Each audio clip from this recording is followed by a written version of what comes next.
O que impede a realização dos propósitos divinos? É uma pergunta que, com a graça de Deus, nós tentaremos responder nesta noite. Quando nós abrimos a palavra de Deus, nós encontramos inúmeras passagens que apontam um fato magnífico. Passagens bíblicas essas, semelhantes a que se encontra em Jeremias capítulo 29, versículo 11. Iguais a que está também em Salmos capítulo 40, versículo 5. Isaías capítulo 55 e por aí vai. Em várias partes da Bíblia, o Senhor diz para mim e para você que Ele tem um plano e um propósito especial para realizar em sua vida. Quantos creem que Deus tem um plano para realizar em sua vida aqui nesta noite? Que Deus seja louvado, porque nós reconhecemos essa coisa grandiosa e maravilhosa que a palavra de Deus traz para cada um de nós. Portanto, nós sabemos que Deus tem planos e sonhos para a vida de cada um dos que se fazem presentes aqui nesta noite. E Deus tem muitas coisas para realizar na vida de cada um de nós. Só que nos intriga o fato de vermos que nem todas as pessoas desfrutam do melhor de Deus. Nem todas as pessoas vivem aquilo que Deus sonhou para elas. Você já observou isso? Não sei se você já conseguiu perceber, mas muitos estão distantes do plano de Deus para a vida delas. E na vida de muita gente, Deus não tem feito muita coisa. Será por quê? Mas se Ele tem planos, se Ele tem propósitos, como conseguimos entender? Logo nos vem a pergunta que já falamos: o que então impede a realização desses propósitos de Deus na vida dessas pessoas? O que pode impedir os propósitos de Deus em minha vida ou na sua vida? É muito importante que nós saibamos, para que nós evitemos e para que nós não permitamos que Deus deixe de realizar tudo aquilo que Ele planejou para nós. Não sei se já aconteceu com você, mas às vezes você faz um plano. Semana que vem eu irei viajar para tal lugar, visitar tal pessoa. Nós planejamos muitas vezes, né? Só que a semana vem, acontece um problema, um imprevisto, e a sua viagem é o quê? Vai de água abaixo. Você não consegue realizar aquele propósito que você estabeleceu. Às vezes a gente projeta no sentido material, profissional, e os nossos planos às vezes eles são impedidos por algumas razões. Tem um texto maravilhoso na Bíblia, eu gostaria que você lesse comigo. Está registrado no livro de Jó, capítulo 42, versículo 2. Esse texto, ele é muito profundo, e ele fala exatamente desse tema que estamos tratando, dos planos de Deus para mim, para a sua vida, e ele traz um conceito muito forte sobre os planos de Deus. Jó, capítulo 42, e o versículo 2. Vamos meditar na palavra de Deus e verificar o que ela nos fala nesta noite. Diz-nos assim a Bíblia: eu sei que tudo podes. Aqui Jó está falando para quem? Para o nosso Deus. Ele fala: olha, Senhor, eu sei que tudo podes e que nenhum dos teus planos pode ser impedido. Olha que maravilha. Nenhum dos planos de Deus pode ser impedido. E logo no início, nós chegamos a um ponto que precisamos raciocinar. Se você está falando, irmão, que algumas coisas podem impedir os planos de Deus, você está contrariando Jó capítulo 42, versículo 2. Porque a Bíblia é enfática ao afirmar que os planos de Deus não podem ser impedidos. Como eu entenderia Jó 42, 2? Ao mesmo tempo que a Bíblia tem um texto como esse, ela tem outros. Vamos ver? Vamos abrir a Bíblia no texto que já lemos para a introdução, que foi registrado pelo profeta Isaías no capítulo 1, versículo 19.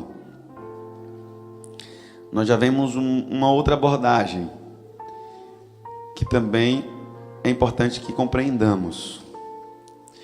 Isaías 1:19, eu não sei qual versão da Bíblia você tem, mas aqui eu estou em minhas mãos, diz assim: se quiserdes e me ouvirdes, comereis o bem desta terra. Palavras de Deus para o seu povo. Então percebam, Deus traz uma condição para que o seu povo receba o que há de melhor da terra. Ele fala, tem dois verbos aqui que são condicionantes da promessa. Se você, em primeiro lugar, quiser, e em segundo, ouvir. Vamos ver se tem mais textos semelhantes a este. Salmos capítulo 81. Este Salmo 81 trata dos planos de Deus também. E tem algo muito interessante que é abordado neste capítulo 81. Se você já abriu a Bíblia em Salmo 81, nós vamos ler o versículo 8. Depois do 8, leremos o 11 ao 13 e o 16. Irei ler agora Salmos 81, 8. Ouve-me, ó povo meu, e eu te ensinarei. Ó, se Israel tão somente me ouvisse. Palavras de Deus. Agora o versículo 11 ao 13. O meu povo, porém, não quis ouvir minha voz. Israel não me quis. Pelo que eu os entreguei aos desejos do seu coração e andaram segundo os seus próprios conselhos. Se meu povo tão somente me ouvisse, se Israel andasse nos meus caminhos. Verso 16.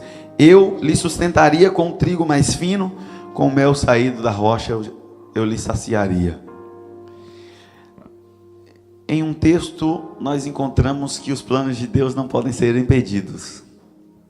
Já em outro, quando Deus está tratando dos seus filhos, do seu povo, Deus fala que é necessário algumas coisas, como ouvir, dar ouvidos, querer, desejar, buscar.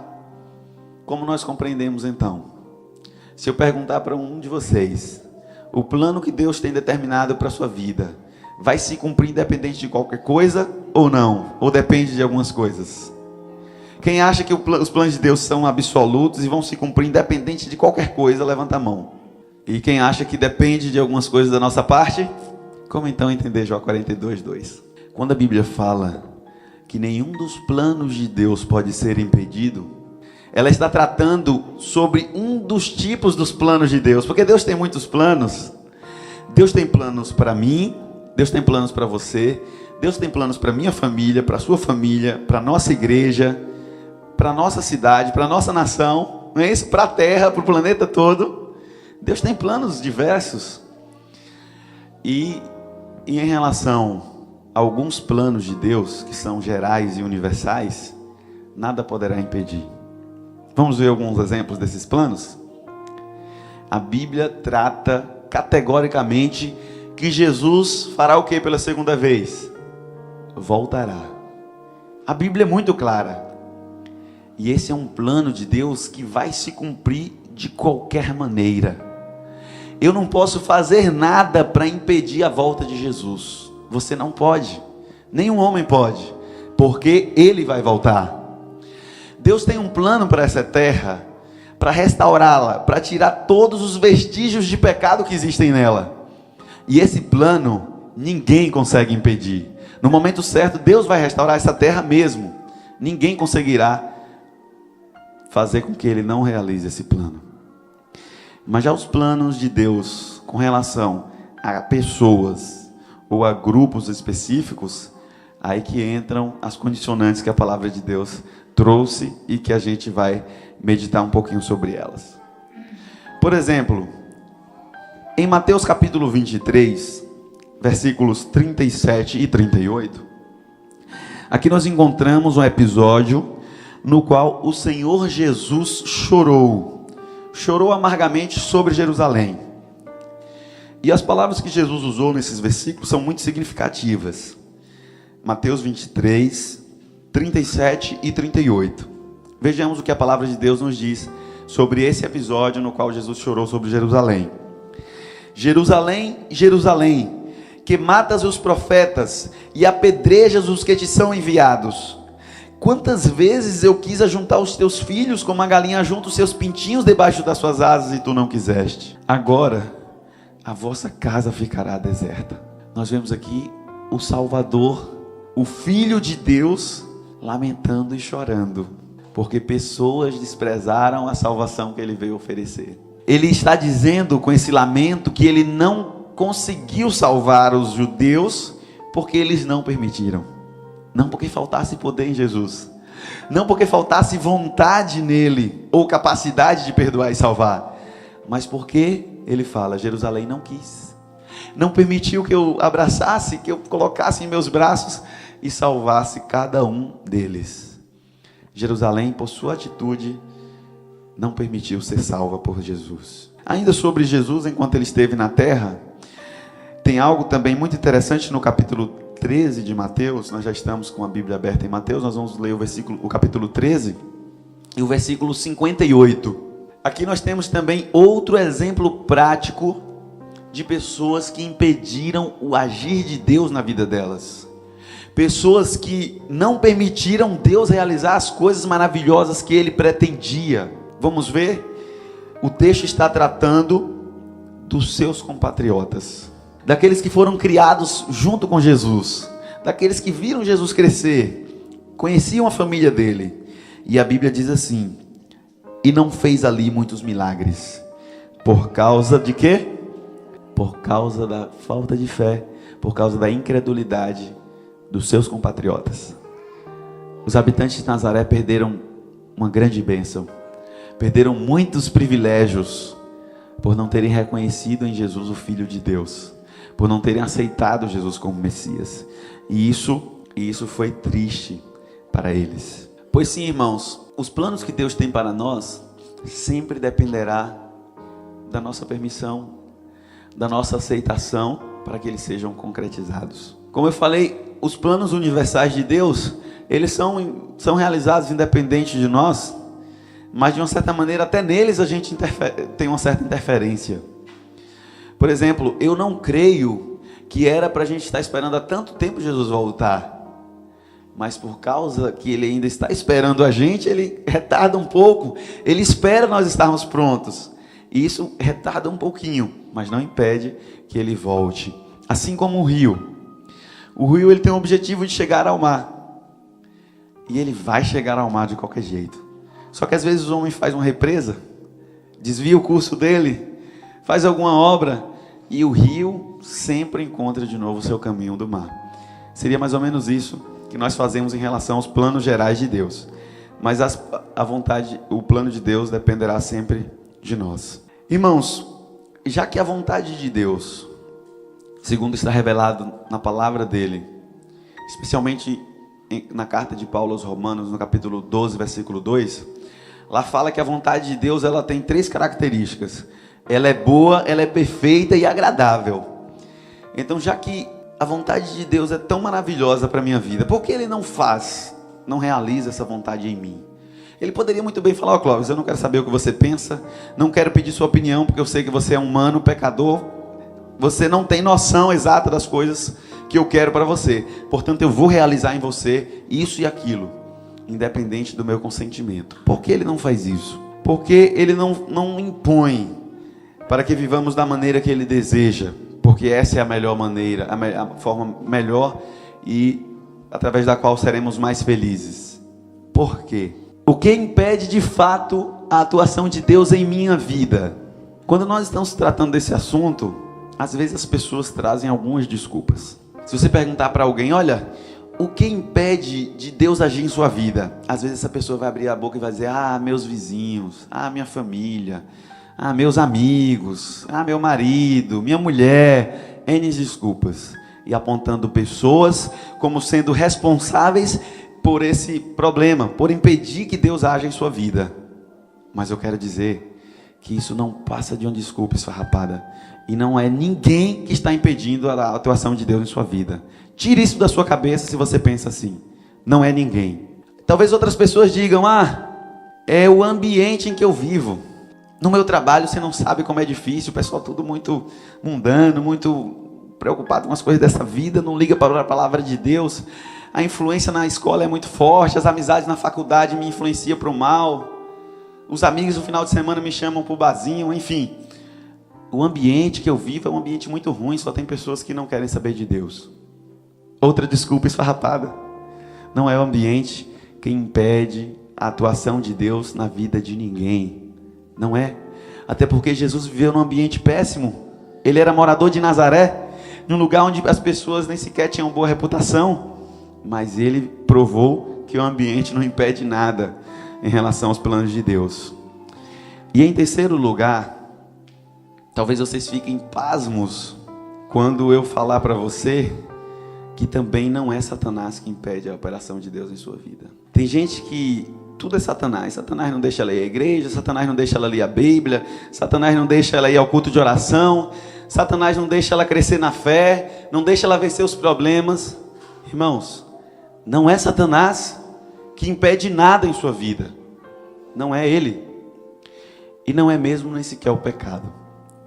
A Bíblia em Isaías 59, versículo 2, fala algo sobre o pecado que às vezes a gente não entende. Aqui fala que o pecado coloca um abismo entre nós e Deus. E realmente o pecado separa a gente de Deus. Ele faz isso. Mas mesmo fazendo isso, o pecado não é capaz de impedir a atuação de Deus em sua vida. Então o que será que seria essa coisa que atrapalha? O que será então que impede de fato, já que não são as pessoas, não é o ambiente, não é nem mesmo Satanás e o pecado que ele traz? Em João capítulo 7, Jesus nos traz um pouco. E o que precisamos para que a vontade de Deus se cumpra em nós. João capítulo 7, versículo 17. Diz-nos assim: se alguém quiser fazer a vontade de Deus, descobrirá se o meu ensino vem de Deus ou se eu falo de mim mesmo. Qual é o primeiro verbo que aparece nesse texto? O verbo querer. Portanto, nada mais, nada menos do que a sua própria vontade. Unicamente a sua vontade que pode impedir os propósitos de Deus se realizarem em sua vida. Isso é muito profundo e as pessoas às vezes não entendem, mas é o que a Bíblia está dizendo. Somente você mesmo pode impedir a realização dos propósitos de Deus. Deus tem à sua disposição todo o poder. Em Jesus reside a plenitude da divindade. Jesus é todo poderoso. Ele quer te salvar. Ele quer realizar as maravilhas em sua vida. Mas Jesus, ele esbarra na sua vontade. Ele não ultrapassa o seu querer. Portanto, o seu querer é a coisa que mais impede a realização dos propósitos de Deus em sua vida. Vamos ver se tem base bíblica isso que eu estou falando? Vamos para Jeremias capítulo 29, que é o capítulo que fala dos planos de Deus por excelência. E vamos verificar se tem lógica o que estamos falando aqui com base na palavra de Deus. Se nós lermos o versículo 11, nós descobrimos que Deus tem planos para nós. E em seguida, o 12 e o 13 vai nos mostrar como esses planos são concretizados em nossa vida. Jeremias capítulo 29, nós vamos ler os versículos 11 a 13. Todos encontraram? Leiamos. Pois eu sei os planos que eu tenho para vós, diz o Senhor, planos de paz e não de mal, para vos dar uma esperança e um futuro. Olha que maravilha, planos maravilhosos Deus tem para nós. E agora o profeta continua falando. Então me invocareis e ireis, e orareis a mim, e eu vos ouvirei.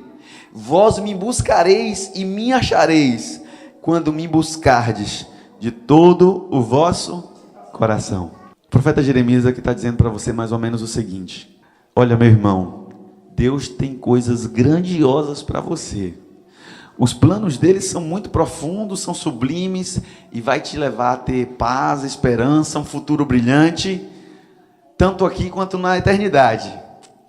Mas para que isso ocorra, você precisa invocar ao Senhor, precisa buscá-lo, e buscá-lo de que maneira? De todo o coração. O ato de buscar é um ato de vontade. Para buscar a Deus, você precisa decidir fazer isto.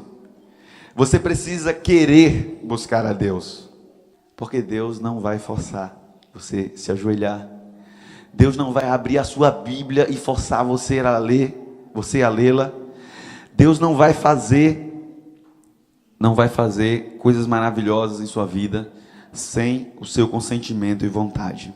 Os planos que Deus tem para você, eles sempre se revelam em dois aspectos. Deus quer que esses planos se manifestam em planos para que você cresça em intimidade e comunhão com Ele. É uma das formas que esses planos de Deus se apresentam para nós. Deus quer que você tenha mais tempo para Ele. Deus quer que você viva mais em harmonia com Ele, que você ande com Ele nas ruas da cidade, que você sinta prazer em estar na sua presença. Isso é o plano de Deus. E Deus também tem planos que envolvem a sua utilidade na sua obra. Deus quer usar você para concluir a sua obra. Deus quer usar você poderosamente para abençoar as vidas de pessoas que precisam conhecê-lo. Deus quer usar você. Ele olha para você nesta noite e fala as mesmas palavras que ele falou para Paulo um dia. Esse é para mim um vaso escolhido, para levar o meu nome perante os gentios, para levar o meu nome para as pessoas que estão precisando de mim. Você é um vaso escolhido de Deus. Mas você só verá o agir de Deus se você quiser. Se você disser um sim, Senhor, eu aceito, eu quero sentir, eu quero experimentar, estar no centro da tua vontade e saber que é ali que o Senhor me quer, que é ali que o Senhor vai fazer as maravilhas na minha vida. Eu quero. Precisamos ser impactados, assim como foram grandes pessoas do passado, ao permitirem que Deus agisse na vida delas. Muitas pessoas foram inteiramente transformadas, tiveram sua vida revolucionada quando elas entenderam que o plano de Deus era melhor e elas disseram um sim para o Senhor e permitiram que Deus realizasse seus planos na vida delas. Pessoas como Neemias, que mesmo sem ser sacerdote, profeta ou juiz, fez uma obra magnífica para Deus. Pessoas como José, jovens como José, que mesmo em circunstâncias terríveis, abandonados pelos seus irmãos, longe da sua família, foi fiel a Deus e resplandeceu a glória de Cristo onde estava. Pessoas como Daniel, que foi fiel e permitiu que Deus se manifestasse de forma maravilhosa em sua vida. Quando nós lemos Hebreus capítulo 11, nós encontramos ali a galeria dos heróis da fé, não é verdade? Aí fala o nome de Moisés, o nome de Abraão, o nome de vários personagens que fizeram maravilhas, porque permitiram Deus agir na vida deles, porque eles permitiram que os planos de Deus para eles se concretizassem. Eles entenderam quais eram esses planos e viveram esses planos pela graça de Deus. Eu estava com minha turma da faculdade fazendo uma visita à sala à subseção da OAB em Vitória da Conquista. E lá nós ficamos no auditório, tivemos uma atividade. E em seguida nós fomos para uma sala que tinha a galeria dos presidentes da OAB. Aí tinha vários quadros com várias personalidades, os nomes e o período que eles ficaram na presidência. E aí os meninos se absorveram, ficaram olhando, e o atual presidente da OAB estava atrás, sem eles perceberem, né? Eles falaram, fulano, presidente da OAB, conheço, doutor fulano. Aí daqui um pouco, quando ele estava assim, ele interrompeu. E um de vocês tem que ser o próximo aqui na galeria. Ou seja, preparem-se para logo vocês aparecerem na galeria, como os próximos presidentes da OAB, falou aquele homem para os estudantes de direito, né? Da mesma maneira eu digo para vocês, a galeria dos heróis da fé não está completa. A galeria dos heróis da fé está em formação ainda. Ainda hoje pessoas são inscritas nessa galeria pela graça de Cristo. E somente será inscrito se você permitir. Deus quer que seu nome esteja lá, mas precisa da sua permissão. Eu não sei se hoje à noite estou falando para alguém que, como Gideão, se achava uma pessoa muito comum. Gideão achava-se um coitado, um qualquer, um pequeno, um sem importância, mas Deus tinha planos magníficos para a vida dele. E quando Deus revelou os planos para a vida dele, ele aceitou. Nós vemos que ele conseguiu fazer uma obra maravilhosa. Talvez você esteja como José, pode estar passando por um momento de dificuldade tão grande que você não é capaz de enxergar os planos de Deus para você naquelas circunstâncias ruins. Eu posso estar falando para alguém como Davi, alguém que conhecia a palavra de Deus, sabia dos planos de Deus para a sua vida, viveu esses planos, mas que em um determinado momento caiu, se esqueceu que a vontade de Deus era melhor do que a dele mesmo e se voltou para o pecado. Mas que quando percebeu o seu erro, segurou nas mãos de Deus e se reergueu e retornou para o centro da vontade de Deus. Irmãos, esta noite ela é muito importante para nós. Os anjos estão relatando a nossa vida. Os anjos estão registrando essa reunião de hoje, esse nosso culto. E eles estão ansiosos para saber qual a resposta nós vamos dar para Deus. Eles estão querendo registrar a nossa resposta positiva. Eles estão ansiosos para registrar uma aceitação. Um sim, Senhor, eu quero que o Senhor realize tudo que o Senhor planejou em mim. Eles não querem que você diga um não a Jesus. É muito triste alguém dizer não a Jesus. É muito triste alguém dizer, olha, Senhor, depois. Eu sei que o Senhor tem uns planos aí para mim, mas deixa eu experimentar minha própria vontade mesmo. Assim como um filho rebelde, que acha que a ideia dele é melhor do que a do pai, e desobedece. Muitas vezes nós agimos assim, preferindo a nossa própria vontade do que a de Deus. Isso é trágico. Isso é muito trágico. Isso vai trazer sofrimento e problemas. Certa vez, alguém estava ouvindo sobre esse assunto. Alguém estava pregando sobre as condições para Deus agir na nossa vida. E no momento da pregação, esse pregador afirmou da seguinte maneira: que ninguém tem condições de saber o quanto Deus é capaz de fazer na vida dela, se simplesmente ela aceitar os planos de Deus para a vida dela. Isso é uma verdade absoluta da palavra de Deus. E no momento que o pregador falou isso, no momento que ele impactou a sua congregação com essa verdade, alguém se levantou e disse: em nome de Jesus, eu saberei, porque eu serei essa pessoa que se entregará sem reservas a Deus e permitirá que Ele realize todos os seus planos em minha vida. Oxalá que os anjos anotem essa mesma exposição nesta noite. Que você decida como esse homem. Estamos falando de Moody, um grande pregador que se entregou a Jesus e foi poderosamente usado por Ele. Que Deus te abençoe e que você diga sim a Jesus. E que quando Jesus falar para você, se você quiser e me dar ouvidos, você vai ter tudo de melhor, você fale para Deus: eu quero, Senhor. Sim, Senhor, eu quero que o Senhor realize tudo que o Senhor planejou em minha vida. Que Deus me abençoe e abençoe a você nesse sentido. Amém.